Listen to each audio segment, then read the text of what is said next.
Buenas noches, una nueva emisión de Grano del Sistema. Hoy van a enterarse de un documento que tiene 43 años,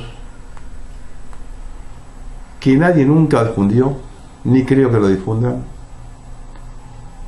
y que viene a aclarar absolutamente todo, cómo nos llevaron hasta el día de la fecha, hasta hoy. Pero vamos a empezar por el final, antes de dar ese documento, porque nos llevaron hasta esa situación. Entonces vamos a ver esa situación y seguidamente vamos a ver ese documento. Voy a ver un artículo que escribió Javier Cornejo, Réprobos y elegidos. Escuchen con atención, dice cosas muy interesantes. Este nuevo acuerdo que se proyecta constituye una continuidad de acuerdos y tratados de 1825, un nuevo eslabón en la férrea cadena de sumisión y vasallaje de los países productores de materias primas a los centros industriales de otras latitudes. Siendo un jalón más en la involución, postergación de la posibilidad de una Argentina potencia científica, tecnológica e industrial, reduciéndonos a un territorio tributario y productor de materia prima sin el mínimo valor agregado. Paradójicamente, este acuerdo se propone al poco tiempo de la reunión del G20 en Buenos Aires, oportunidad que bien podría denominarse como Yalta II, una nueva división internacional del trabajo y reparto de territorios para el siglo XXI, reparto entre potencias occidentales y orientales. Ante estos acontecimientos surge una nueva interpretación calvinista de réprobos y elegidos. Calvino, Johann Calvin, que rompe con la Iglesia Católica en 1534 con su reforma protestante, estipula que Dios había creado a sus criaturas humanas en dos grupos, instalando una cruenta grieta que no solo perdura, sino que en nuestros días se agiganta más y más. Los réprobos se diferenciaban de los elegidos por una condición de vida terrible.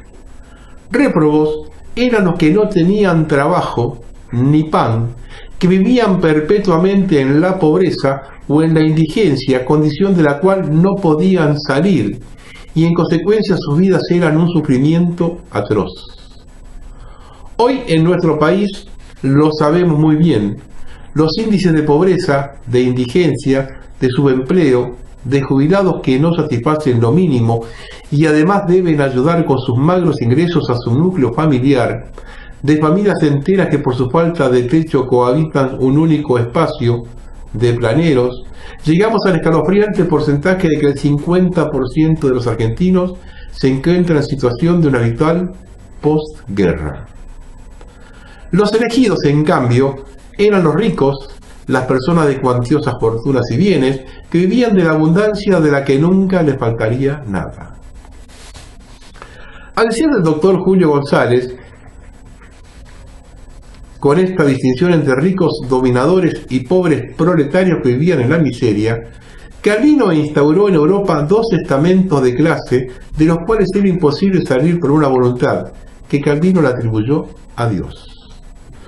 Hoy podemos aplicar estos conceptos al globalizado mundo actual, en el que el axioma británico adquiere absoluta vigencia. Inglaterra será el taller del mundo y América Latina su granja. O sea, condenados al destino espurio de la imposibilidad de acceder a un desarrollo industrial. El desmantelamiento de chimeneas y asesinato de personas vinculadas al sector desde 1976 lo atestiguan cruelmente. Ahí vamos a ir ahora.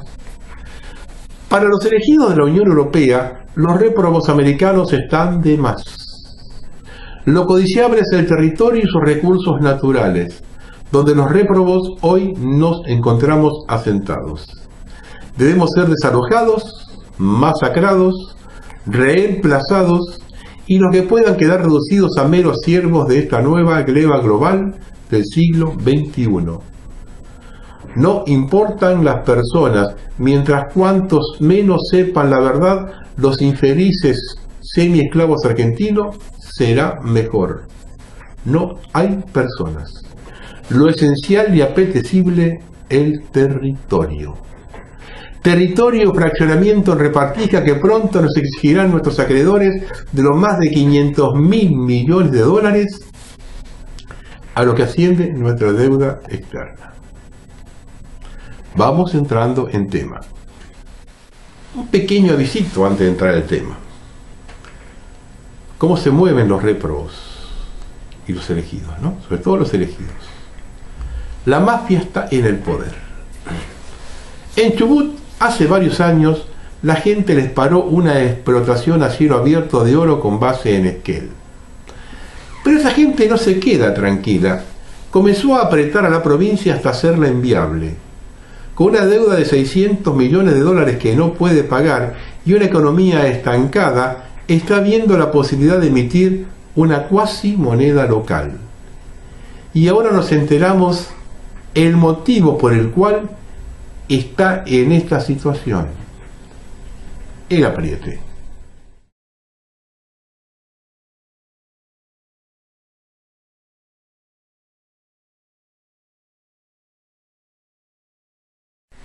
Bueno, ahora vamos al tema principal. Antes de ver el documento, quiero hacer un adelanto histórico para desembocar en ese documento. Esto lo escribieron en la Baldrich, que es un golpe con olor a petróleo. Comienza a develarse la verdad de lo acontecido en la Argentina. En algún momento aparece en los documentos. Vamos a ver previamente una breve historia. Hipólito Yrigoyen tomó numerosas medidas enfocadas a la intervención del Estado como factor de la economía en sectores estratégicos como el petróleo, los ferrocarriles, la aviación con el desarrollo de la base aérea militar del Palomar y la fábrica de aviones de Córdoba, entre otras. Compartimos a continuación una reseña de la revista Fortune de Estados Unidos de marzo de 1931, número 3, volumen 3, página 132, sobre el golpe de Estado llevado a cabo contra el gobierno constitucional de Hipólito Yrigoyen.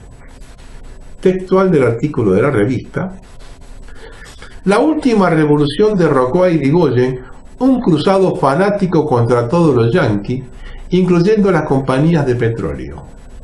Fue él quien hizo intervenir al gobierno en la venta de nafta y quien, al rebajar los precios y manipular las ventas, capturó el 22% de todas las ventas. Su derrocamiento fortalece la posición de la Standard Oil en Argentina.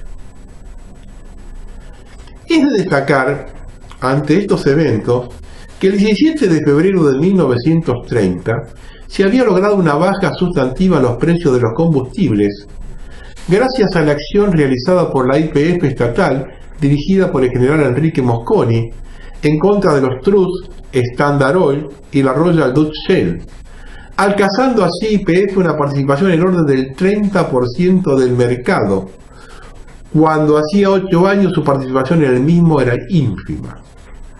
Frente a este golpe de Estado es fundamental tener en cuenta que el día siguiente del mismo debían realizarse las elecciones en Mendoza y San Juan, teniendo el yrigoyenismo grandes posibilidades de ganar los 4 senadores, con lo que se hubiese roto la mayoría conservadora en la Cámara Alta, posibilitando así la aprobación de la ley de nacionalización del petróleo. En su mensaje al Congreso Nacional, el 22 de octubre de 1929, Yrigoyen solicita la aprobación de la ley en cuestión con las siguientes palabras: el país ha acumulado amargas experiencias sobre el manejo desordenado de las riquezas naturales que forman parte del patrimonio del Estado. Basta recordar lo acontecido con la tierra pública, cuya historia desastrosa mantiene una acusación ilevantable sobre los gobiernos del pasado, y que fuera enajenada a precios viles, sin plan ni concierto, sustrayéndola a sus convenientes destinos económicos para hacerla servir de base a los extraordinarios enriquecimientos privados que se obtuvieron a expensas de la fortuna nacional, para sentir la aspiración fervorosa y el propósito inquebrantable de que no sea igualmente malograda la segunda gran riqueza con que los mandatos de la divina providencia han querido favorecer nuestra tierra privilegiada. A fin de evitar que se repita lo ocurrido con el suelo fiscal y conservar los beneficios del petróleo para el pueblo de la República, es menester organizar un régimen legal que consulte las exigencias del interés de la nación, poniendo en manos del Estado el dominio efectivo de los yacimientos petrolíferos y confiriéndole el monopolio de su explotación y comercialización. Directo, don Hipólito, ¿no? Otra razón del disgusto de las petroleras extranjeras se debe a la decisiva intervención de YPF en el mercado petrolero el 1 de agosto de 1930. En esa fecha la petrolera nacional tomó el control de la mayor parte del mercado y realizó una sustancial baja en los precios de los combustibles, obligando a los trusts a reducir sus ganancias. El golpe que derrocaría a Irigoyen sucedería apenas 36 días después de ese hecho. Vale mencionar que el golpe del 6 de septiembre de 1930 contó con la complicidad de un sector de la Unión Cívica Radical, los galeritas de Alvear, y con el apoyo de prácticamente la totalidad del arco político opositor, socialistas, demócratas, conservadores, liberales, etc., no muy diferente a la Unión Democrática de 1946 y la Junta Consultiva Nacional de la Revolución Libertadora de 1955. 4 días después de producido el golpe ordenado desde los centros imperiales, el 10 de septiembre de 1930, Enrique Mosconi renunció al directorio de YPF. Durante el gobierno ejercido por Uriburu, las empresas petroleras privadas prácticamente duplicaron la producción, mientras que YPF creció menos del 10%. Además, se importaron surtidores de nafta para los vehículos, siendo que en la YPF de Irigoyen y Mosconi se producían en la Argentina. Incluso se le quitaron zonas de explotación exclusivas para YPF en Salta. Por más vuelta que le den y quieran justificar lo que quieran justificar, este es el motivo por el cual derrocaron a Irigoyen. Ahora vamos a ver el documento que yo les vengo hablando. Este documento es de febrero de 1976. Fue publicado en la revista Restauración. Es decir, un mes antes del golpe de Estado. Se titulaba Las Malvinas y el petróleo submarino. Al final del documento hace un comentario. Escuchen con atención, esto no lo han escuchado nunca. Fue publicado. Al final del bloque va a aparecer la foto de la publicación. Esto no es invento. Vamos a leer textual el artículo. La cuestión de las Islas Malvinas, tan cara al sentimiento argentino, ha tomado, según trascendidos muy verosímiles, un giro inesperado. Este nuevo cariz ha incrementado, si cabe, la trascendencia de la solución que se obtenga, porque a la luz de esta circunstancia puede comprometerse el futuro geopolítico y geoeconómico del país. Las reservas de petróleo ubicadas en la plataforma submarina que se extiende entre el continente y las islas son de tal magnitud que al actual ritmo del consumo la Argentina tendría asegurado su abastecimiento por 1000 años. Son los que estamos viendo ahora que están licitando, Esto fue escrito en 1976, antes del golpe. El valor de tales reservas a precio de hoy se elevaría a la suma de 2 billones de dólares de aquel tiempo. Es decir, el país se encuentra, tal vez inopinadamente, con un capital que nadie que sepamos haya incluido en el cálculo de posibilidades para su desarrollo. Por supuesto, semejante riqueza no pasó inadvertida para las grandes inversores internacionales, que han propuesto diversas fórmulas para asociarse a la Argentina para la explotación de los yacimientos de petróleo que, literalmente hablando, pueden cambiar su estructura económica y política, su equilibrio de poderes reales y la constante de su política exterior. En el fondo del problema reside la gran cuestión de la soberanía nacional en la región comprometida y en la Antártida aledaña. Y ahora siéntense sentaditos. Las fórmulas de colaboración propuestas son variables y aún opuestas, y responden en general más al interés del proponente que al nacional, si bien lo contemplan. Así, por ejemplo, Inglaterra y Holanda, por intermedio de la Royal Dutch, ofrecen, a cambio de la exclusividad de la exploración y explotación por un periodo de 30 o 40 años, la devolución de las islas. Escucharon, ¿no? Así, por ejemplo, Inglaterra y Holanda, por intermedio de la Royal Dutch, ofrecen, a cambio de la exclusividad de la exploración y explotación por un periodo de 30 a 40 años, la devolución de las islas. El grupo Rockefeller ofrece, por la misma prestación, a través de la Exxon, el apoyo diplomático y militar de Estados Unidos para recuperar las islas. ¿Le repito? El grupo Rockefeller ofrece, por la misma prestación a través de la Exxon, el apoyo diplomático y militar de Estados Unidos para recuperar las islas. Y ahora piensen a ver. El primero de estos planes, es decir, el de la Shell, contaría con el apoyo de la Marina, pues aquel se complementaría con la adquisición de naves de guerra. El segundo, por Viñes, que era canciller, en su oportunidad, y actualmente a dos grupos, el de Viñes, López Rega, y el de secretario de la OEA representado en el gobierno por el canciller Quijano, ambos con el apoyo de Kissinger. Existen además otros dos programas sometidos también a consideración del gobierno argentino, uno de la Unión Soviética, que se asociaría con YPF para la explotación de la plataforma, pero sin implicar a las Malvinas en la solución, sostenedor de la tesis Gelbard. Y otro de la Compañía General de Petróleo de Francia, asociado para esto con el ENI de Italia, sin contraprestaciones diplomáticas por el momento.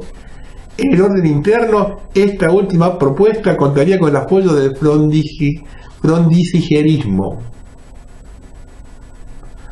Por las cifras manejadas, el interés despertado en el ámbito internacional, la trascendencia del proyecto que se adopte para el desarrollo argentino, todo lo que se diga es poco en orden a resaltar la importancia de esta cuestión para el futuro del país y para su soberanía. Tal vez de ella dependa en forma directa la posibilidad de ser potencia en el siglo 2000.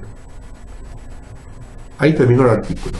¿Escucharon bien esto? ¿Se lo dijeron alguna vez? Ahora nos van a querer convencer que los militares que hicieron el golpe no tenían conocimiento de esto.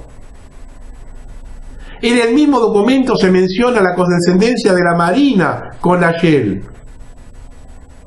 ¿Los terroristas tampoco lo sabían? Enviados por la CIA, creada por Rockefeller, quien ofrece al gobierno apoyo diplomático a través de la Exxon. ¿Y los otros presidentes?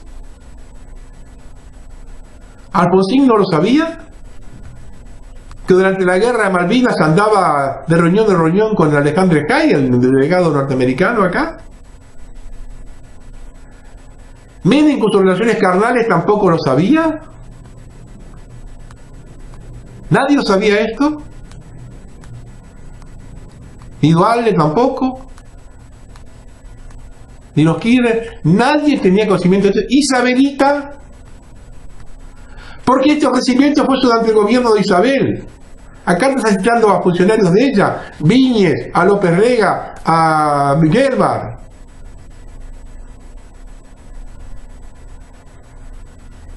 ¿Qué hicieron los ingleses? Se adelantaron a la... ¿Se adelantaron los ingleses? Y dijeron en su momento determinado, ¿qué vamos a compartir con quién? hicieron el golpe del 76 para abortar esto, y después la guerra de Malvinas para llevarnos a esta situación de hoy. Ahora cierra absolutamente todo, hasta la guerra de Malvinas.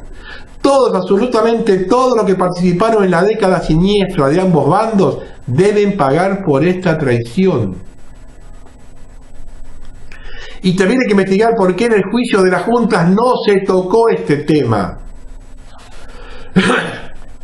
Isabelita que me va a decir, bueno, ahora que es una mujer ya de 90 años se puede decir nada, pero en su momento, bueno, cuando la derrocan los militares tenía miedo, pero después del gobierno de Alfonsín, cuando tenían a las juntas militares puestas en el banquillo de acusados, ¿qué miedo tenía para decir esto? Es muy grande la conjura, ¿eh? Demasiado grande la conjura, ¿eh? Proporcionalmente a esto debe ser el escarmiento. Ahora quiero que vean la foto del artículo de la revista Restauración.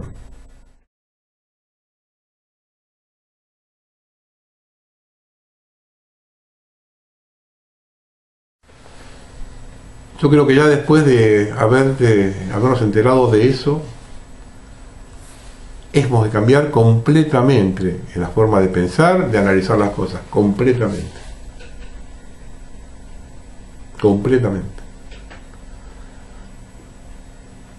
Y yo no quiero andar mucho en el tema por gente que uno conoce. Porque los que escribieron ese artículo son gente muy vinculada a ciertos grupos nacionalistas católicos. Y tampoco dijeron nunca nada en democracia de eso. Acá hay muchos que tienen que rendir cuenta, muchos que están vivos todavía, ¿eh? Esa fue la razón por la cual estamos hoy como estamos.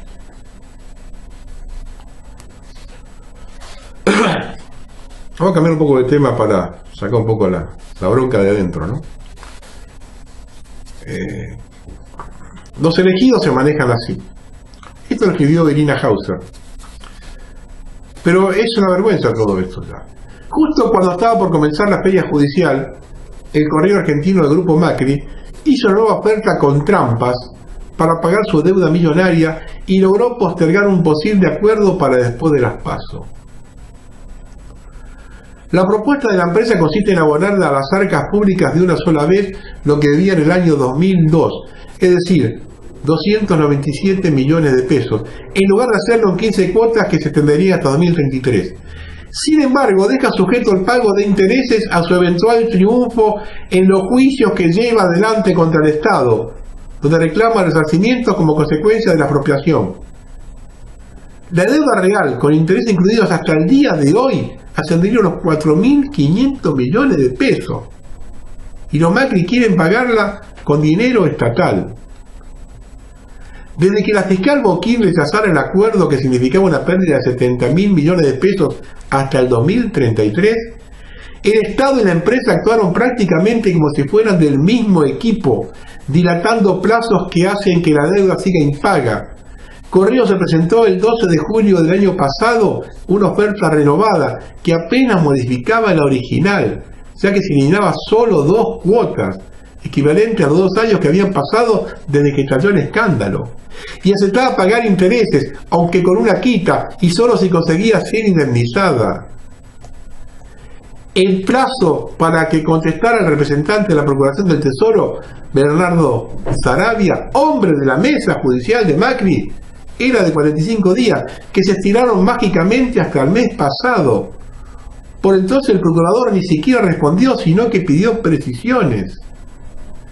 El concepto de la propuesta que planteó el Correo antes de las vacaciones de invierno es similar en cuanto a los intereses. Acepta pagar el monto de la deuda de original de hace 18 años en un solo pago, y los intereses lo deja en veremos, supeditado a 4 juicios que tramita contra el Estado, donde pretende un monto incluso superior a lo que adeuda.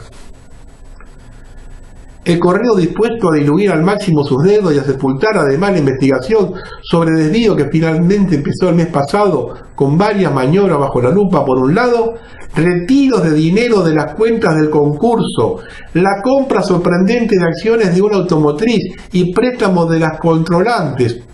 Por otro, pagos por al menos 35 millones de pesos a estudios de abogados amigos, entre ellos funcionarios del Ejecutivo, consultoras y empresas de publicidad. El gobierno aspira a amortiguar los efectos de la causa penal donde fue indagado Aguad en marzo, pues la situación procesal aún no está resuelta. Es un escándalo esto. Y tuvo la discusión necesaria para que el 40% de pelotudos de este país siga diciendo que este no es un tipo corrupto, que es un tipo que se equivocó, que discutió las cosas, pero que no es corrupto. Sigan diciendo eso 30 o 40% de ignorantes de la Argentina. Entre el 30 de mayo y el 2 de junio, como todos los años, en el mayor de los secretos, se reunió el grupo Bilderberg. Una vez que terminó la reunión, todos los años es lo mismo, después difunden la reunión, pero una vez que ya pasó, para que no se concentren periodistas allá y pasen momentos así, hacen así, el secreto de ellos. Y se reúnen para salvar a la humanidad del desastre por ellos provocado. Y los temas que preocuparon a la élite fueron los siguientes: un orden estratégico estable. ¿Qué sigue en Europa? Continuó el tópico abordado en 2018, el populismo en Europa. Evidentemente un surgimiento de nuevo nacionalismo de matriz aislacionistas y enfrentados al proyecto de la Unión Europea. Un fenómeno que está bien de la mano del Brexit es motivo de preocupación. Tercero, el cambio climático y la sustentabilidad. Cuarto, China. La emergencia de China como potencia económica. Quinto, Rusia. La emergencia de Rusia como potencia militar. 6, el futuro del capitalismo. 7, el Brexit. 8, la ética de la inteligencia artificial. 9, el armamento de los medios de comunicación social. 10, la importancia del espacio. Y 11, las ciberamenazas. ¿Ven? Todos problemas que tratan el tema acuciante del hombre en el mundo, ¿no? La hambre, la desnutrición, la falta de educación. De eso no se habla. Pero una cosa que llama la atención, si en 2018 la presencia discordante fue la del cardenal Pietro Parolin, secretario del Estado del Vaticano, en 2019 llamó la atención la presencia de Jared Kushner, yerno y asesor de Donald Trump, quien ha mantenido enfrentamientos con buena parte de la élite global liberal globalista. Veamos quiénes fueron los principales participantes. Algunas sorpresitas se van a encontrar.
visto también un par de artículos que salieron en Cuarto, Salta Diario y Contrainfo. Perdón, ni Macri ni Cristina, ¿no? ¿Quién es Urtubey? Y acá hay cosas interesantes que trascienden Urtubey y tampoco se difunden, y es bueno que alguien empiece a explicar algunas cosas acá, ¿no? La extranjerización de Salta. Dos localidades salteñas entre las que mayor porcentaje de superficie tienen en manos extranjeras. Se trata de San Carlos y de Molino, departamentos de los Valles Calchaquíes, y en el departamento Alta en el Chaco salteño. Los primeros son estratégicos por un montón de cosas, entre ellos por el agua y otros recursos naturales. En Anta se están haciendo desmontes indiscriminados. Todo eso ha caído en un terrible dilema, porque los que son expulsados de la tierra van siendo desplazados en beneficio de los capitales extranjeros. Eliseo Robeto, miembro de la Federación Agraria de Argentina, indicó que en los últimos 10 años han desaparecido el 40% de los pequeños y medianos productores de Argentina. 10 años. Macri no hace 4 que está, ¿eh? Aclaremos, saben que yo, donde cae la bala cae, ¿eh? Las hectáreas explotadas por extranjeros son 1.727.411, lo que representa un total del 13.8% del total de tierras en manos foráneas. Según el mismo informe, en la provincia hay 9 departamentos que superan el 15% de extranjerización que establece la ley. La pasamos por cualquier lado la ley. 15% de extranjerización establece la ley. San Carlos, 58.8. Molinos, 57.8. Huachipas, 34. La Viña, 29.7. General Güemes, 29.4. Cerrillos, 26. Orán, 23.5. Cafayate, 23.1. Y Chicoana, 17.4. Un informe publicado de 30 puntos clave del negocio de la droga. Uno de ellos precisa que en la frontera argentino-boliviana el kilo de cocaína cotiza unos $1.000 y con solo acercarla al conurbano bonaerense el precio se cuadruplica. Ante semejante margen de ganancia, la droga entra al país como sea, a pie, escondida en camiones o dentro de avionetas que arrojan su carga a los montes desde el aire o aterrizan en pistas clandestinas en Salta o Santiago del Estero. El boom del tráfico a gran escala en el NOA tampoco responde a motivos sofisticados, sino al simple hecho de que el NOA, y principalmente la frontera salteña, es una zona donde los límites geopolíticos son más virtuales que otra cosa. Un ejemplo, la justicia descubrió que Delfín Castedo, capo narco actualmente detenido, poseía 28.000 hectáreas en Salvador Maza, Salta. Linderos a otras 30.000 que manejaba su hermana del lado boliviano. Lo separaba una tranquera, tan sencillo como eso. Ese mismo tráfico le da a la inversa hacia Bolivia, con los precursores que se fabrican a gran escala en nuestro país. Un tola Urtubey, saludos, ¿eh? Otro. Los maestros de Salta llevan adelante una huelga de más de 2 semanas, con manifestaciones y acampes que ya tuvo una fuerte represión policial el miércoles pasado. Cuando un conflicto de este tipo se dilata en el tiempo, comienzan a olvidarse los orígenes del reclamo y la negociación se torna difícil. Más cuando no existe un interlocutor claro y que pueda plantear pedidos concretos. La huelga docente y la acampe continúan en Salta tras la negativa del gremio al ofrecimiento del gobierno. Mientras el gobierno provincial estudia, expone y presenta mejoras, propuestas, modifica diferentes ítems, sube un poco aquí y otro poco más allá, del otro lado solo hay negativas. En todo conflicto donde hay dos partes, es posible analizar diferencias entre la que uno propone y la otra parte demanda. Pero cuando son infinitas las partes, esto es imposible. Estos son los peligros de negociar con una asamblea de autoconvocados, un invento salteño, donde no hay un referente claro y un interlocutor validado por los mismos pares. Así, ante un reclamo anárquico, quizá manipulado en parte por docentes simpatizantes con el Partido Obrero, donde cada uno tiene una mirada diferente, es imposible. Por eso parece no bastar ninguna propuesta del gobierno, porque sería necesario hablar con cada uno de los cientos de docentes del paro en toda la provincia, lo que es imposible. Algunos plantean que el acuerdo de julio es poco, otros que se debe implementarse una cláusula gatilla permanente, hay quienes solo insisten en con que no se descuenten los días de paro, pero un grupo plantea que solo les preocupa el tema de las titularizaciones, más se escucha hablar de mejoras de calidad, y así podemos seguir enumerando reclamos y planteos de todo tipo. A esta altura, lo único cierto es que nadie sabe por qué sigue el paro y cuál es el pedido concreto, aunque por experiencia de medidas similares en años anteriores, todo lo que no sea aumento de plata en el bolsillo y el no descuento de días de paro suena a verso y maquillaje. Esto lo publicó Informate Salta. Y yo quiero seguir con esto porque hay un reflejo acá, lo que pasa en todo el país. Hay reclamos territoriales de comunidades aborígenes en los valles calchaquíes. Yo con este tema de los programas de los aborígenes, yo hace años que vengo insistiendo. Y hablé mucho de la frontera norte, más que en la Patagonia. Porque en el norte estamos vinculados a la droga. Hay reclamos territoriales de comunidades aborígenes en los valles calchaquíes, tanto del lado salteño como del lado tucumano. Pero vamos a referirnos a lo que toca Ortubey. Yo personalmente recorrí 2 veces los valles, de Santa María en Catamarca hasta Payogasta en Salta. La primera vez en 1982 y la segunda en 1996. Ese último año ya estaba habitada la fortaleza de los Quilmes en el sector tucumano. En ningún momento me encontré con reclamos territoriales de comunidades originarias. Hace unos programas me refería al conflicto de orígenes del Chaco en las 4 provincias que lo componen. Y se menciona el peligro que encierra esa frontera norte y el estado de abandono de las comunidades. También me refería a un buen acuerdo que habían llegado aborígenes y criollos que fracasó por inoperancia del gobierno de Urtubey. Debo ser el primero que alertó sobre el peligro que significaba para la Argentina el conflicto no resuelto con las comunidades originarias. También hablé del atropello que significó declarar la quebrada de Humahuaca Patrimonio de la Humanidad, porque eso significó el desalojo de centenares de familias que hacían siglos que vivían allí. Algo similar pasó cuando se aumentaron la superficie sembrada con soja en Santiago del Estero y en los departamentos del noreste de Salta. De ese tema hablamos en 2013 con la profesora Elsa Brusone.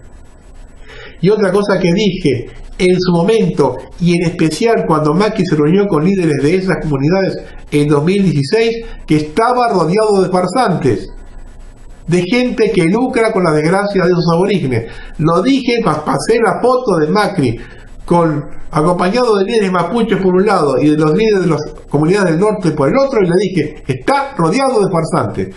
Eso que tenés al lado no representa los intereses de los aborígenes. Y Macri, que no tiene menor idea de dónde está parado, porque eso lo hace solamente porque lo mandaron a decir, hace esa cagada y trata con gente que explotan a sus propios hermanos, como le llaman ellos.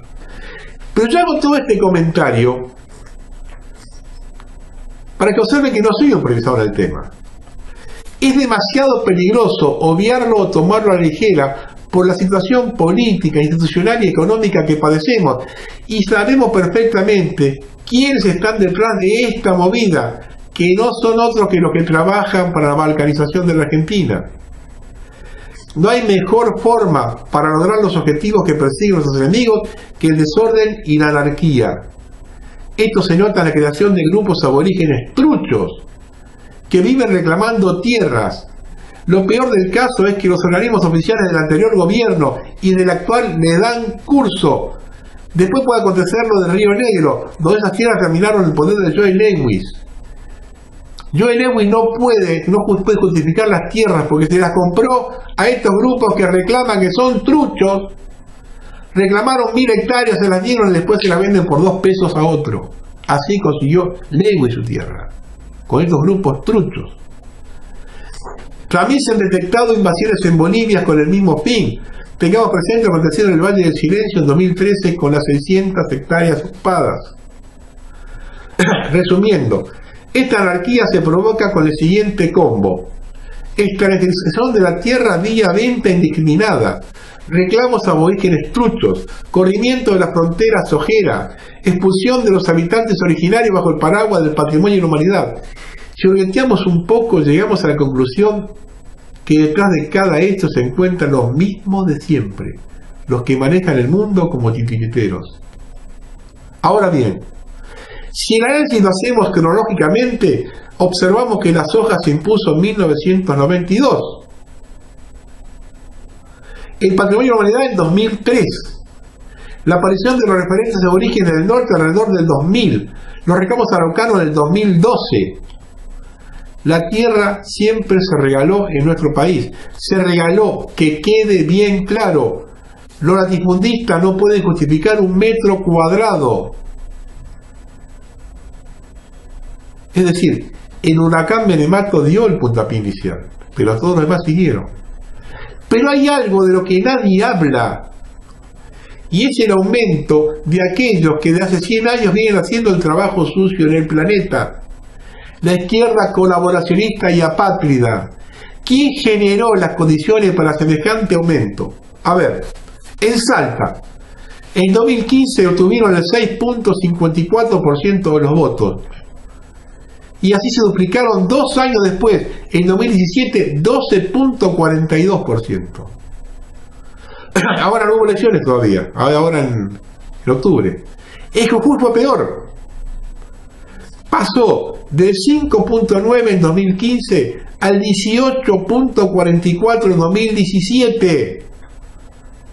Con Morales en el poder en 2 años, del 5.9 al 18.44, y ahora que se votó en Jujuy, en 2019 al 21.79, en 4 años pasó del 5.9 al 21.79. ¿Y ahora se rasgan la vestidura porque manejan la huelga docente o están en los reclamos aborígenes contra la sojización o la destrucción de los bosques? Es su función en este plan, pero no lo podrían hacer sin la complicidad de las autoridades de aquí y de allá. El plan perfecto, codo a codo, a ambos lados del mostrador, para destruir la Argentina.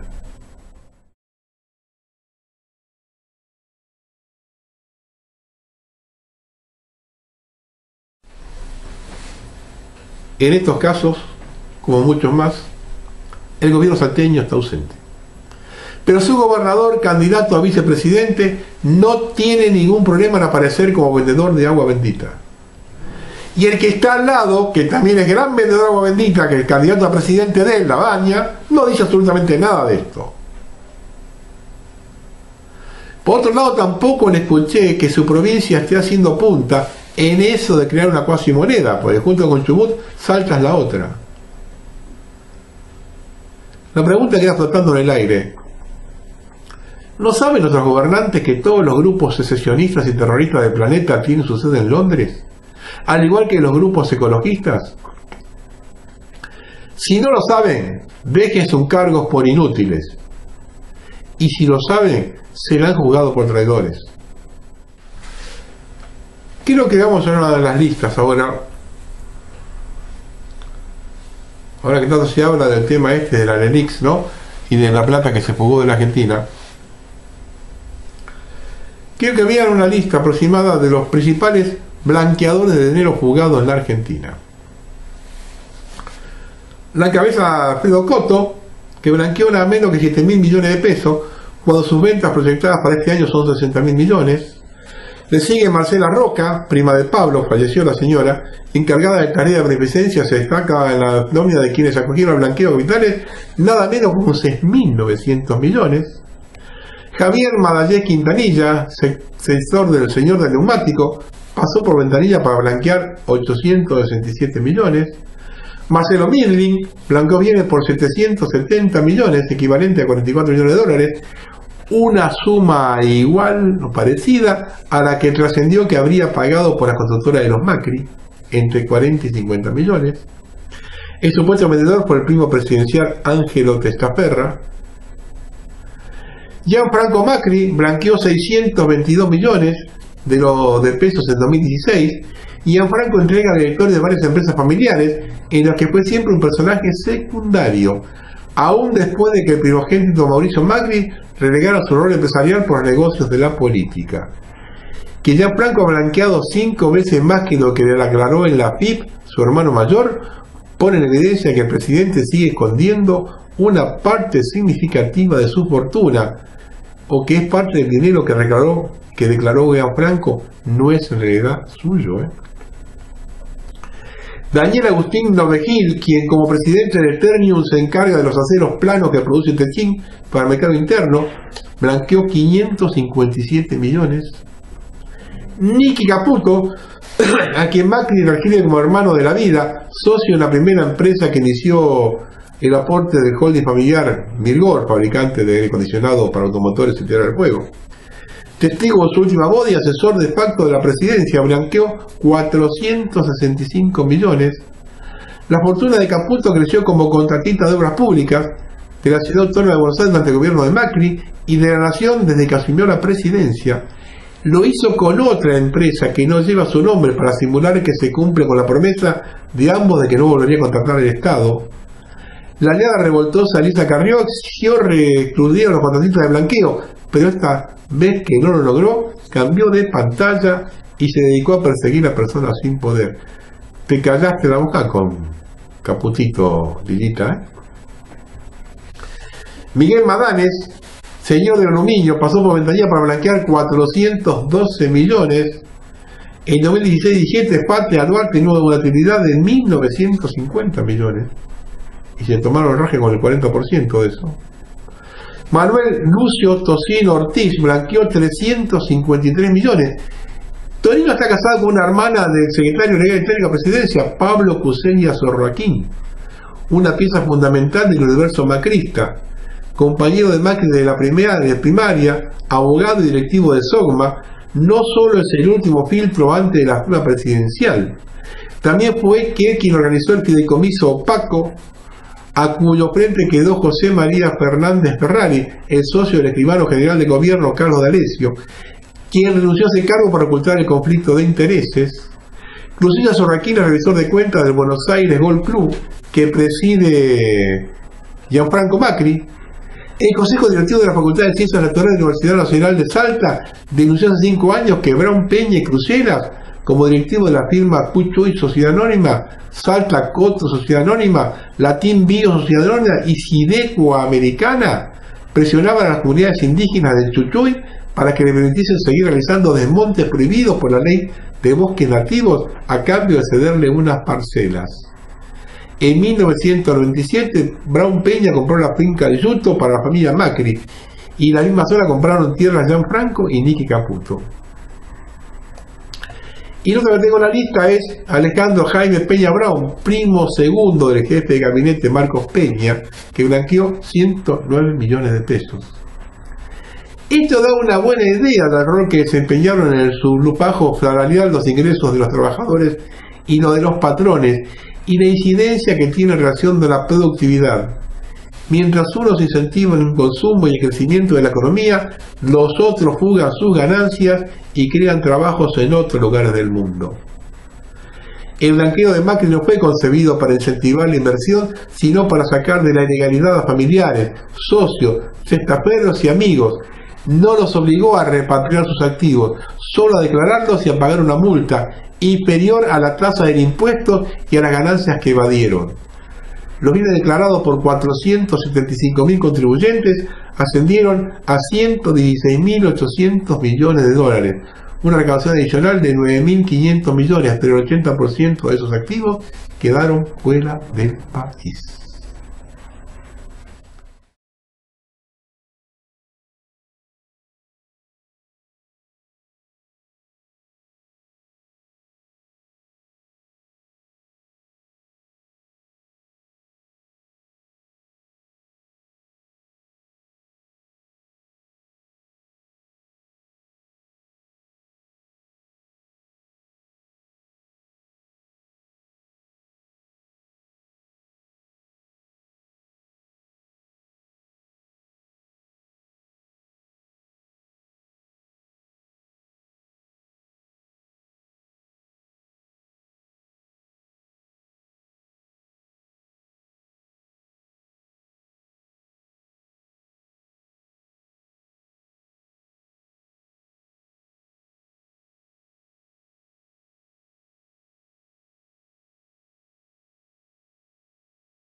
Yo como machacando que el después argentino va a ser usado para modificar el sistema monetario en el mundo, para justificar la digitalización de los bancos. Pero cuando den el paso van a ponerle el mundo en contra a Argentina, con una campaña masiva de difamación y noticias falsas, adjunta a acciones subversivas e intervención, y luego toma del poder por una autoridad civil, o sea, un integrador que va a firmar una paz sin chistar. Y cuando nos ponemos a analizar los hechos, tanto de aquí como del resto del mundo, nos percatamos de algunas cosas. El problema no es la NATO, porque el accionar de la NATO es inmensamente predecible, es vastamente conocido y explotable. Con NATO es fácil negociar y existen muchos disidentes. ¿O quién cree que le pasa inteligencia a Irán? Los mismos oficiales americanos, no por traidores, sino porque son más racionales. Y el problema argentino es la legión de figuras nefastas y el comportamiento errático del criollo, y el hecho de que aún sin esas figuras todos quieren mandar. Eso genera una división interna. El cáncer argentino es el caudillismo, es el tipo que cree tener el derecho de mandar, se hace autoridad a fuerza del discurso y luego termina negociando mal, porque en todos los casos es un ignorante. Hay ejemplos notables de estados venciendo en guerra asimétrica y existen protocolos para eso, lo que no existe en ningún caso de un estado que haya vencido en un escenario complejo con una fractura interna como factor multiplicador. Y la fractura social es algo que está en el ADN argentino. Nosotros desde 1810 venimos con la fractura y nunca la pudimos dar vuelta. Y un ejemplo de figura nefasta, quiero traerlo acá, es el periodista Mario Pereira, uno de los dueños de la cadena 3 de Córdoba, que está en todo el país, quien toreó a Alberto Fernández colocándose él como un gran difusor de transparencia y honradez. Esta es la prensa oficialista de hoy, la que envenena a la población con mentiras y ocultamientos. Y esto es para que tengan en cuenta la manga de farsantes de los medios hegemónicos. Muchachos, pero les cuento, Mario Pereira es básicamente un locutor de una radio de Córdoba que se llama Cadena 3, pero es empresario de esa radio, es dueño de la radio.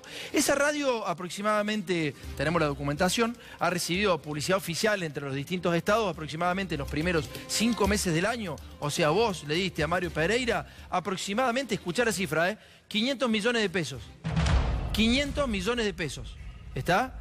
El tipo trabaja para Macri, Miguel, ¿no? O sea, está trabajando bien para Cambiemos hace mucho tiempo. Trabaja para Cambiemos hace mucho tiempo y justo tiene el discurso de la derecha. Y es alguien que en muchos temas que tienen que ver con la moral levanta el dedo y dice: argentinitos, les voy a decir lo que hay que hacer. Sí, sobre todo le decía que había que hacer a la gente, a los discapacitados. Decía, ¿cómo van a ser discapacitados y tener un auto modelo 2010 y pretender una pensión? ¿Por qué el gobierno populista regala la plata? Decía Mario Pereira. Bueno, está jubilado con la jubilación de ama de casa Mario Pereira. Un empresario multimillonario, vive en un departamento de arriba del $1.000.000 y tiene jubilación de ama de casa, el tipo que dice que pelea contra el populismo. Por favor, Jorge, vamos viendo el primer paño. Este es el expediente con el cual ingresa. El expediente es Pereira Pedro Mario. Empieza a tramitar en el año 2012, o sea, con el gobierno populista. Digamos, se ve que aprovechó el tipo, ¿no? Dale, sigamos con el próximo. Tipo moratoria, ¿ves? O sea que no tenía todos los aportes realizados. Y entonces vamos al recibo de sueldo, al recibo del salario, digamos. Del año 2012, en enero ya se la dan, y está cogido a la clase de beneficio expediente iniciado en el año 2011 será, y en 2012 empieza a cobrarlo. Está casado, dice, y vamos al próximo. Esto es una cuestión ética. ¿Por qué una cuestión ética? Porque esto, digamos, ANSES no va a cada casa a hacer un impacto social para ver si el tipo realmente se puede coger este tipo de jubilaciones. Son jubilaciones que son realmente para el tipo que la necesita, digamos, ¿no? Y acá estamos hablando de alguien bastante informado de cómo funcionan estos temas. Claro que sí. El total es llamativo, ¿eh? El total es llamativo, sí. Un tipo multimillonario y empieza con la prestación básica universal. O sea, cobran la asignación universal, cara dura. Cara dura, cobran la asignación universal. Prestación compensatoria. El tipo fue por una reparación histórica. O sea, no se conformó porque cobraba la mínima, entonces fue por una reparación histórica. Un tipo que cobra debe estar arriba de los 6 millones de pesos por mes. Arriba, muy arriba. Todo subsidiado por el Estado, publicidad oficial. Y cobra esto. Y estos son los tipos que te dicen que vos sos populista, que vos no podés cobrar esto si estás discapacitado. Estos son los tipos que deberían no estar más en los medios de comunicación, porque estos son los que le hacen daño a los medios de comunicación. Hoy llegó Mario Pereira a Cadena 3 con mucha angustia después de haber visto C5N anoche. Gracias por vernos, Mario.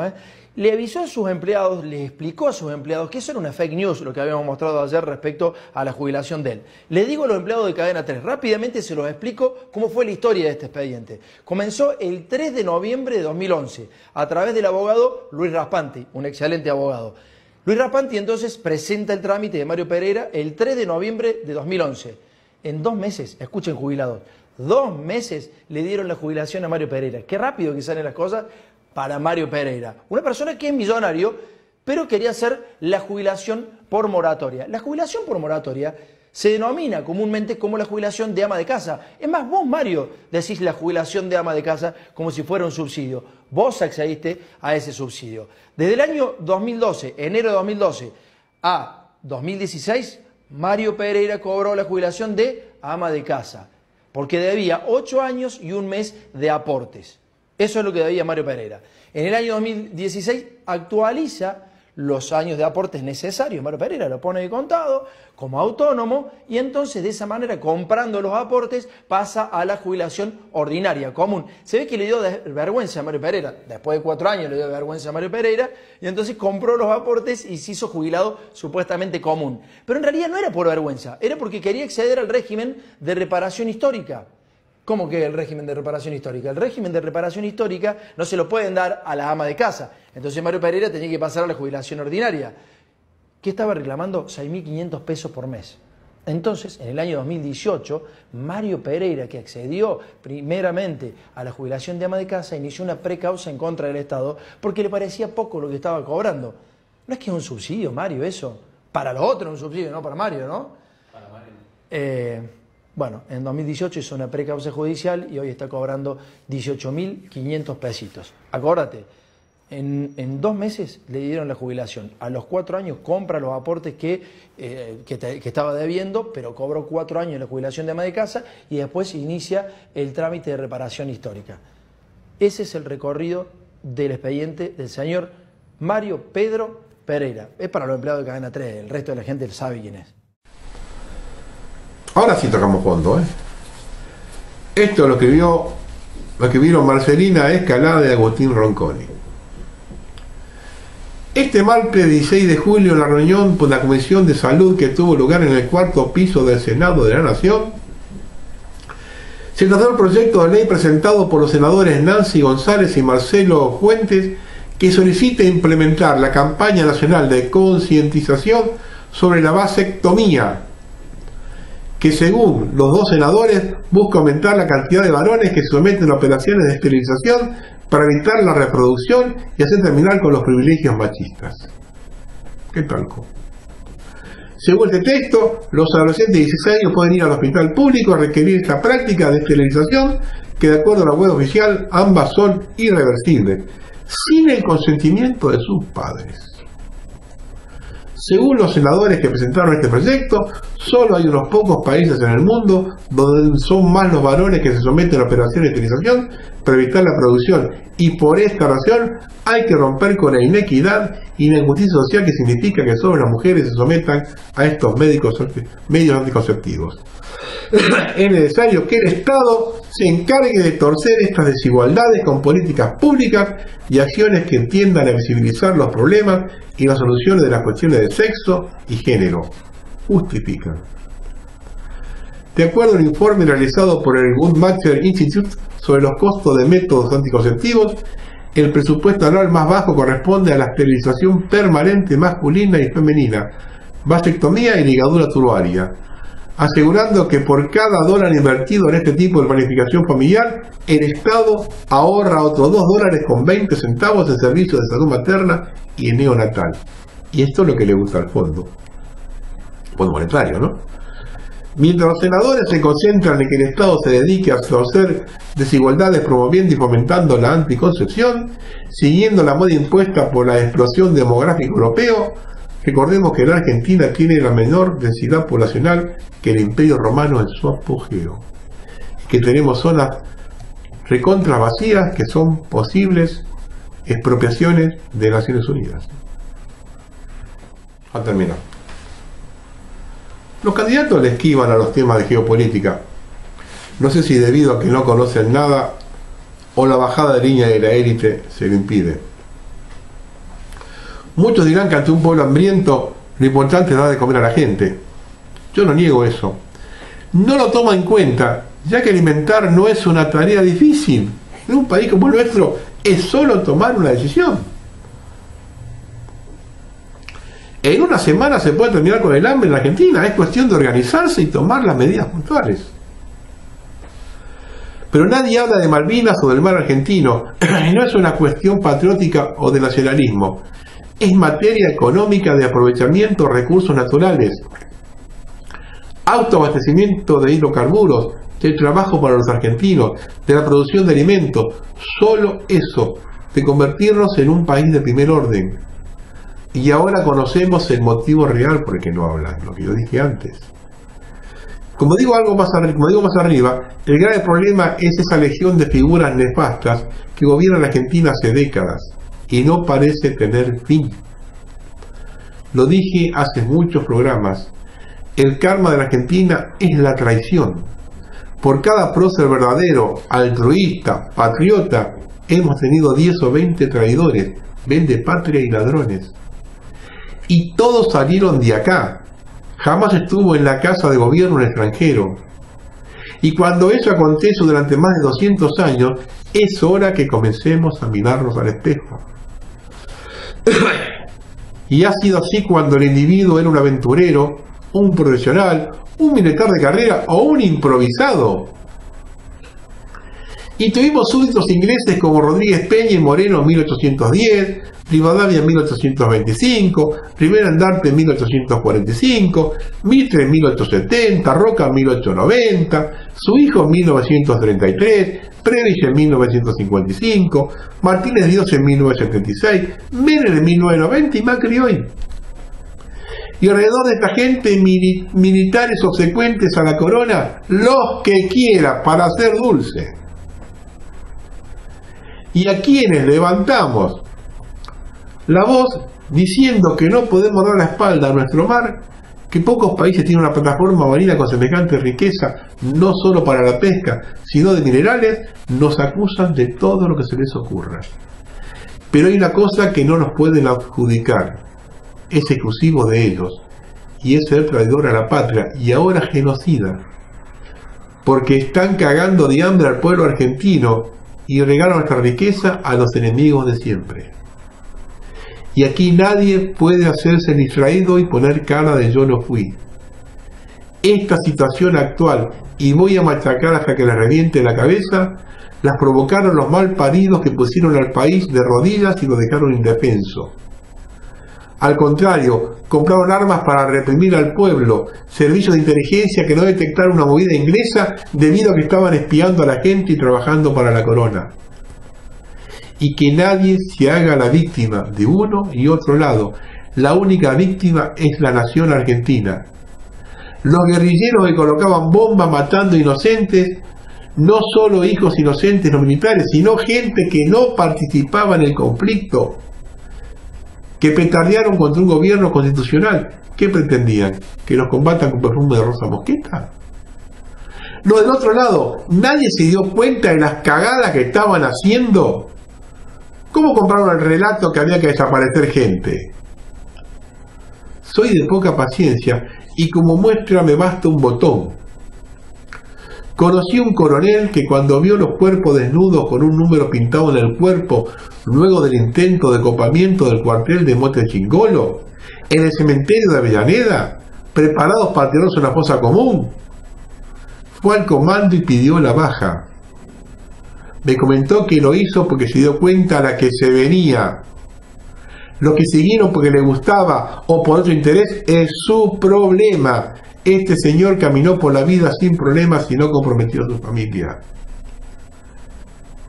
Alguien me preguntó la llegada de Boris Johnson. Mi respuesta es simple, es un inglés igual a todos los que nos cagaron la vida desde 1763, primera de las 9 invasiones a nuestro territorio. Y ahora nos quieren vender el pescado podrido, que la llegada de este personaje perjudica la economía de las islas. Si quieren tener una muestra de cómo se mueven, vean la protesta de Hong Kong contra el gobierno chino. Los ingleses le dejaron un caballo de Troya a Beijing.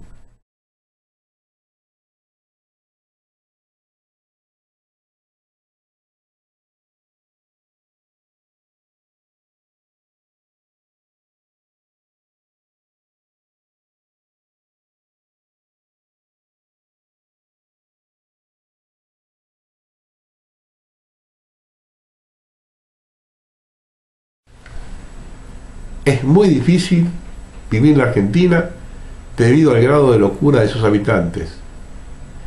Escuchar a los votantes de Macri justificando su voto es lo más desopilante posible. No me refiero a los sectores medios altos y altos, sino a los laburantes y jubilados. No se pueden creer las cosas que dicen, porque los que votan a los Fernández son los que tienen problemas de alimentación, vivienda y salud, y tienen un solo motivo para votarlos. Pero los otros que la están pasando feo pero lo votan igual son los más ignorantes de la sociedad, porque compraron 100% el mensaje de los medios económicos. Es el medio pelo del medio pelo. El argentino estándar, el canchero que toca de oído y opina como un erudito. Falta poco para enfrentarse a la realidad, con o sin fraude. La grieta está consolidada. No tenemos la culpa a los mensajeros, el destino está marcado. La gravedad de las consecuencias tiene que ver con el compromiso consigo mismo y con sus afectos, al margen de la patria. No nos acusen de facho. Lo que se viene es por la supervivencia. Buenas noches.